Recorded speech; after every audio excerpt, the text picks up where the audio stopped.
ನಾವೀಗ ಚಿಕ್ಕಮಗಳೂರಿನಿಂದ 26 ಕಿಲೋಮೀಟರ್ ದೂರ ಸಾಗಿ ಮಲ್ಲಂದೂರಿಗೆ ಬಂದಿದ್ದೀವಿ. ಮಲ್ಲಂದೂರಿನಲ್ಲಿ ನಾವೀಗ ಇರೋದು ಉತ್ತಮ್ ಪಲಿಕೆರೆಯವರ ಭವ್ಯ ಬಂಗಲೆ ಎದುರು. ಈ ಮನೆಯನ್ನ ಹೊರಗಡೆಯಿಂದ ನೋಡ್ತಾ ಇದ್ರೇನೆ ಗೊತ್ತಾಗತ್ತೆ ಇದು ಆಹಾ ಅನ್ನುವ ಹಾಗಿದೆ ಅಂತ. ಹಾಗಿದ್ರೆ ಉತ್ತಮ್ ಗೌಡರು ಏನಂತಾರೆ, ಆಹಾ ನಮ್ಮನೆ ಅಂತ ಅಂತಾರ? ಬನ್ನಿ ಹಾಗಿದ್ರೆ ಒಳಗಡೆ ಎಷ್ಟು ಭವ್ಯವಾಗಿದೆ ಈ ಬಂಗಲೆ ಅಂತ ನೋಡೋಣ.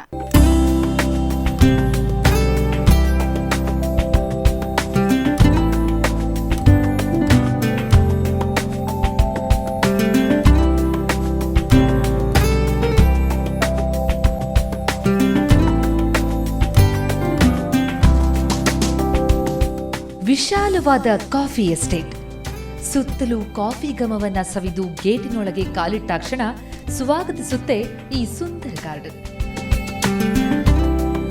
ಹಸಿರಸಿರಿಯನ್ನ ಕಣ್ತುಂಬಿಸಿಕೊಂಡು ಕಣ್ಣೆತ್ತಿ ನೋಡಿದ್ರೆ ಕಾಣುತ್ತೆ ಈ ಭವ್ಯ ಬಂಗಲೆ. ನೋಡ್ದಾಕ್ಷಣ ಇದು ಮನೆನಾ ಅಥವಾ ಅರಮನೆನಾ ಅನ್ನೋ ಪ್ರಶ್ನೆ ಹುಟ್ಟೋದು ಸಹಜ ತಾನೆ. ಚಿಕ್ಕಮಗಳೂರು ಜಿಲ್ಲೆ ಕಡೂರು ತಾಲೂಕಿನ ಮಲ್ಲಂದೂರಿನಲ್ಲಿದೆ ಈ ಭವ್ಯ ಬಂಗಲೆ.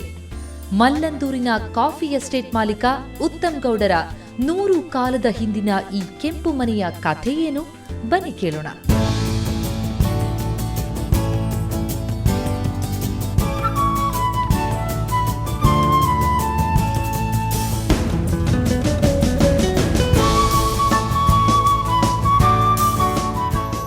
ಮನೆಯಲ್ಲಿ ಇರ್ತಾ ಎಷ್ಟು ವರ್ಷ ಆಯಿತು, ಎಷ್ಟು ವರ್ಷದ ಹಿಂದಿನ ಮನೆ ಇದು ಅಂತ?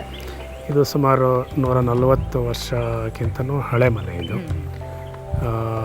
ಮುಂಚೆ ಬ್ರಿಟಿಷರು ಕಟ್ಟಿದಂಥ ಮನೆ ಇದು. ಹಾಗೆ ಕೈ ಬದಲಾವಣೆ ಆದಂಗೂ ಮನೆ ಸ್ವಲ್ಪ ಬದಲಾವಣೆ ಆಗ್ತಾ ಬಂತು. ಕೊನೆಗೆ ನನ್ನ ಮ್ಯಾನೇಜ್ಮೆಂಟಿಗೆ ಬಂದು ಒಂದು 30 ಇಯರ್ಸ್. ಇನ್ಫ್ಯಾಕ್ಟ್ ಮೈ ಫಾದರ್ ಈ ಎಸ್ಟೇಟ್ನ ಪರ್ಚೇಸ್ ಮಾಡಿ, ಸೊ ನಾವು ಎಜುಕೇಷನ್ ಮಾಡಬೇಕಾದ್ರೆ ಇಲ್ಲಿ ಮ್ಯಾನೇಜರ್ಸು ಅವರೆಲ್ಲ ಇದ್ದರು. ಸೊ ನಾವು ಎಜುಕೇಷನ್ ಮುಗಿದಾದ್ಮೇಲೆ ನಮ್ಮ ಪ್ಲಾಂಟೇಶನ್ ನೋಡ್ಕೊಳ್ಳೋಕ್ಕೆ ನಾವು ಬಂದು ಎಸ್ಟೇಟಿಗೆ ಬಂದ್ಬಿಟ್ಟು ನಾವು ಈಗ I have taken over everything. So ಮನೇನ ಸ್ವಲ್ಪ ಆಲ್ಟ್ರೇಷನ್ ಕೂಡ ಮಾಡಬೇಕಾಗಿತ್ತು ಇನ್ ದ ಸೆನ್ಸ್, ಬಟ್ ನಾವು ಎಷ್ಟು ನಾವು ರಿಟೈನ್ ಮಾಡಬೇಕು ಅಷ್ಟು ನಾವು ರಿಟೈನ್ ಮಾಡಿ 99% ವಿ ಹ್ಯಾವ್ ರಿಟೈನ್ಡ್. ನಾವು ಹೊಸದನ್ನೋದು ಇಷ್ಟನೂ ಇಲ್ಲ, ಹೊಸದು ಮಾಡೋಕ್ಕೂ ನಾವು ಬಯಸಲ್ಲ. ಏನು ಹಳೇದು ಉಂಟು ಅದನ್ನ ಉಳಿಸ್ಕೊಂಡು ಹೋಗ್ಬೇಕನ್ನೋ ಆಸೆ ನಮಗಿದೆ. ನನ್ನ ವೈಫು ಅಂಬಿಕಾ ಮತ್ತು ನಾನು ಈ ಮನೆ ಒಂದು ಈ ಲೆವೆಲಿಗೆ ತರಬೇಕಾದ್ರೆ ಸುಮಾರು 17 ವರ್ಷ ಸತತ ಪ್ರಯತ್ನ ಆಗಿದೆ. ಈ ಲೆವೆಲಿಗೆ ಬಂದಿದೆ ಇಲ್ಲಿ ತನಕ. ಈ ಲೆವೆಲ್ ಅಂತ ನಿಮಗೆ ಅನ್ಸುತ್ತೆ, ಬಟ್ ನಮಗೆ ನೋಡೋರಿಗಂತೂ ಬಹಳ ಸುಂದರವಾಗಿ ಕಾಣಿಸ್ತಾ ಇದೆ. Thank you. ಮನೆಯ ಒಳಗಡೆ ಹೇಗಿದೆ ಅಂತ ಅನ್ನೋದನ್ನು ನೋಡಲೇಬೇಕು. ಬನ್ನಿ, ಖಂಡಿತವಾಗಿ ತೋರಿಸ್ತೀನಿ ಬನ್ನಿ.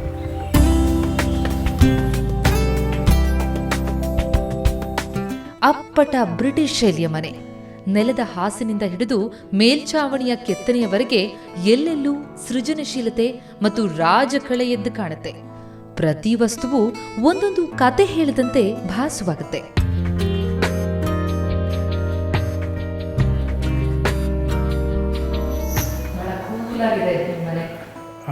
ಈ ಯೂಶಲಿ ಹೈ ರೂಫಿಂಗಿಂದು ಸಮ್ಮರಲ್ಲಿ ಕೂಲಾಗಿರುತ್ತೆ, ವಿಂಟರಲ್ಲಿ ರೈನಿ ಸೀಸನಲ್ಲಿ ಸಣ್ಣ ಮಟ್ಟಿಗೆ ಬೆಚ್ಚಗೆ ಇರ್ತದೆ. But basically temperatures maintained. That is one thing good about it.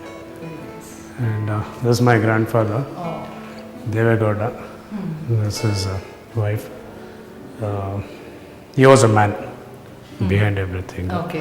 And everything is from nowhere to somewhere.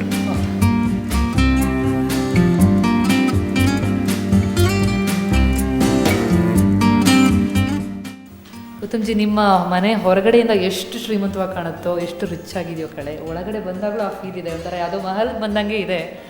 ನಿಜಕ್ಕೂ ಒಂದು ದೊಡ್ಡ ಪ್ಯಾಲೇಸ್ನ ಲುಕ್ ಇದೆ ನಿಮ್ಮ ಮನೆಗೆ. ಸೊ ಇದು ಮುಂಚೆನೂ ಹಿಂಗೆ ಇತ್ತು ಅಥವಾ ರಿನೋವೇಟ್ ಮಾಡಿದ್ದೀರಾ? ಹೇಗೆ ಕಾಪಾಡ್ಕೊಂಬಂದಿರಿ ಇಷ್ಟು ದೊಡ್ಡ ಮನೆನ? ಬಹುತೇಕವಾಗಿ ಇತ್ತು ಎಲ್ಲ ಹೇಗಿತ್ತು. ಬಟ್ ಏನಂದರೆ ನಮ್ಮಲ್ಲಿ ಇದು ಫರ್ನಿಚರ್ಸ್ ಅನ್ನೋದು ಯಾವುದೂ ಇರಲಿಲ್ಲ. ಎಲ್ಲ ನಾವು ನನ್ನ ವೈಫ್ ನಾನು ಮದುವೆ ಆದ ನಂತರ ಎಲ್ಲ ಕಲೆಕ್ಟ್ ಮಾಡೋದಕ್ಕೆ ಶುರು ಮಾಡೋದು. ಎಲ್ಲರೂ ಹೊರಗಡೆ ಹೋದಾಗ ಬಟ್ಟೆ ಶಾಪಿಂಗಿಗೆ ಹೋದರೆ ನಾನು ನನ್ನ ವೈಫು ಫರ್ನಿಚರ್ ಶಾಪಿಂಗಿಗೆ ಹೋಗ್ತಾ ಇದ್ದು. ಸೊ ನಾವು ಮುಂಚಿಂದನೂ ಕಲೆಕ್ಟ್ ಮಾಡೋದ್ರಿಂದ ಹೆಚ್ಚಿನಂಶ ಫರ್ನಿಚರ್ಸು ತುಂಬ ಹಳೇದು ಸಿಕ್ತು. ಒಂದೊಂದು ಏನಿಲ್ಲ ಅಂದರೆ ಒಂದು 120-150 ವರ್ಷದ ಹಿಂದಿಂದು ಫರ್ನಿಚರ್ಸ್ ಕೂಡ ನಾವು ಕಲೆಕ್ಟ್ ಮಾಡಿದ್ವಿ. ಸೊ ಅದು ಈಗ ಫಾರ್ ಎಕ್ಸಾಂಪಲ್ ಅಲ್ಲೊಂದು ಫೋನ್ ಸ್ಟ್ಯಾಂಡು, ಅದು ಕೂಡ ಭಾರಿ ಹಳೇದು. ಚಿಕ್ಕಮಗಳೂರು ಚಳಿಗೆ ಹೇಳಿ ಮಾಡಿಸಿದ್ದು. ಹೌದು, ಇದು 5+ ವಿಶೇಷ ಅಂದರೆ ಒಂದು ಚೂರು ಹೊಗೆ ಬರಲ್ಲ. ಇದು ಆಗಿನ ಕಾಲದಲ್ಲಿ POP ಮಾಡಿದ್ದಾರೆ. ಇದೆಲ್ಲ POP ಇದು ಎಲ್ಲ. ಫ್ಲೋರಿಂಗ್ ಎಲ್ಲ ಏನು ಯೂಸ್ ಮಾಡಿರೋದು ಹಳೇದೇನಾ? ಇದು ಡೈರೆಕ್ಟ್ ಫ್ರಮ್ ಇಂಗ್ಲೆಂಡ್. ಆಗಿನ ಕಾಲದಲ್ಲಿ ಈ ಫ್ಲೋರಿಂಗು ಮತ್ತು ಫ್ರಂಟಿಂದು ಇಂಗ್ಲೆಂಡಿಂದ ತಂದೆ ಹಾಕಿರೋದು. ಆಗಿನ ಕಾಲದ ಹಾಕಿರೋದು ಇಷ್ಟು ವರ್ಷ ಆದರೂ ಫ್ಲೋರ್ ಅದ್ರದ್ದು ಇನ್ನೂ ರಾತ್ರಿ ಇದ್ರದ್ದು ಇನ್ನೂ ಶೈನಿಂಗ್ ಭಾರಿ ಚೆಂದ ಕಾಣುತ್ತೆ ಲೈಟ್ಸ್ ಹಾಕಿದಾಗ. ಬೆಳಗ್ಗೆಗಿಂತ ರಾತ್ರಿ ಚೆಂದ.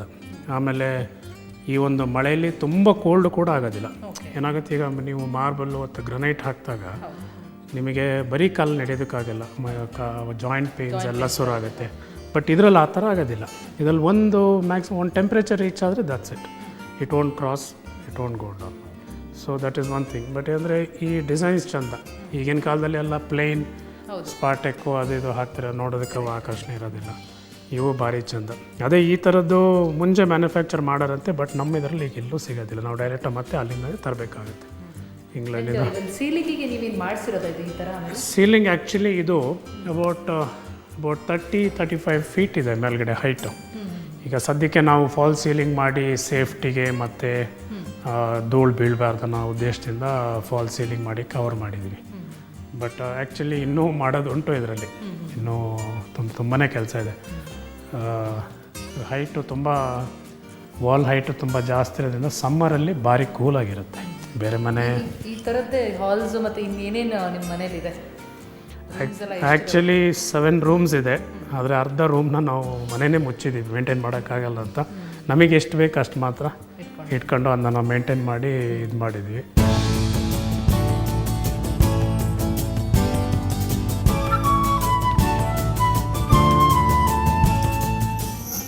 ಇದೀನ್ ಡೈನಿಂಗ್ ಏರಿಯಾನಾ? ಇದು ಡೈನಿಂಗ್ ಏರಿಯಾ.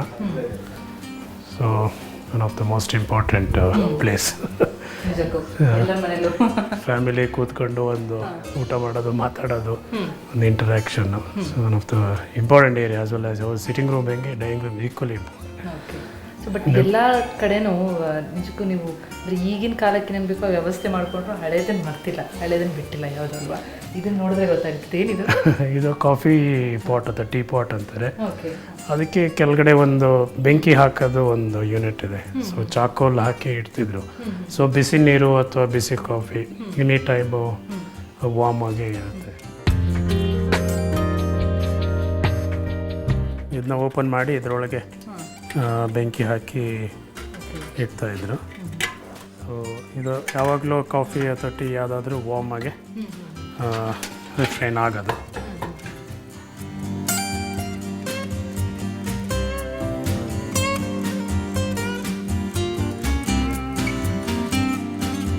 ಉತ್ತಮ ಗೌಡ್ರ ಮನೆ ಅತ್ಯುತ್ತಮ ಅನ್ನೋದ್ರಲ್ಲಿ ಎರಡು ಮಾತಿಲ್ಲ. ನಿರ್ವಹಣೆಯೂ ಅಷ್ಟೇ ಉತ್ತಮವಾಗಿರೋದ್ರಿಂದಲೇ 100 ವರ್ಷಗಳ ಹಿಂದಿನ ವಸ್ತುಗಳು ಇಂದಿಗೂ ಕೂಡ ನಳನಳಿಸ್ತಾ ಇವೆ. ಹಳೆಯ ವೈಭವದ ದಿನಗಳನ್ನ ಕಣ್ಣಿಗೆ ಕಟ್ಟುವಂತೆ ತೋರುತ್ತಿವೆ.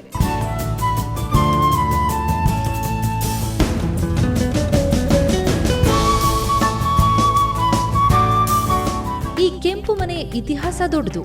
ಇದೊಂದು ರೀತಿಯಲ್ಲಿ ಆಂಟಿಕ್ ಆರ್ಟಿಕಲ್ಸ್ ಮ್ಯೂಸಿಯಂಗೆ ಬಂದಂತಹ ಅನುಭವ ಕೊಡುತ್ತೆ.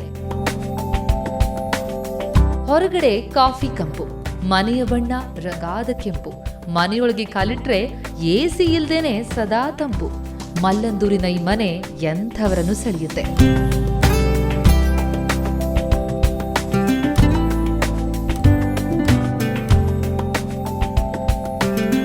ಮಲ್ಲಂದೂರಿನ ಉತ್ತಮ್ ಗೌಡ್ರ ಈ ಅರಮನೆ ನೋಡೋದಕ್ಕೆ ಎಷ್ಟು ಚಂದಾನೋ ನಿರ್ವಹಣೆ ಅಷ್ಟೇ ಕಷ್ಟ. ಆದ್ರೆ ಈ ಮನೆಯವರಿಗೆಲ್ಲ ಅಚ್ಚುಮೆಚ್ಚಾಗಿರೋದ್ರಿಂದ ಇಂದಿಗೂ ಫಳಫಳನೆ ಹೊಳೆಯುತ್ತೆ. ಕಾಲಕ್ಕೆ ತಕ್ಕಂತೆ ಕೆಲವು ಬದಲಾವಣೆಗಳನ್ನ ಮಾಡಿಕೊಳ್ಳಲಾಗಿದೆಯಾದ್ರೂ ಹಳೆಯ ಕಲೆಯನ್ನ ಕಳೆಯನ್ನ ಉಳಿಸುವತ್ತ ಗಮನ ಹರಿಸಲಾಗಿದೆ.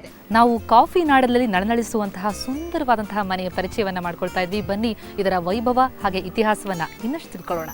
ವೀಕೆಂಡ್ಸ್ ನನ್ನ ಮಗಳು ಫೋನ್ ಮಾಡಿ ಬಂದು ಕರ್ಕೊಂಡು ಹೋಗಿ ಇಲ್ಲಿಂದ.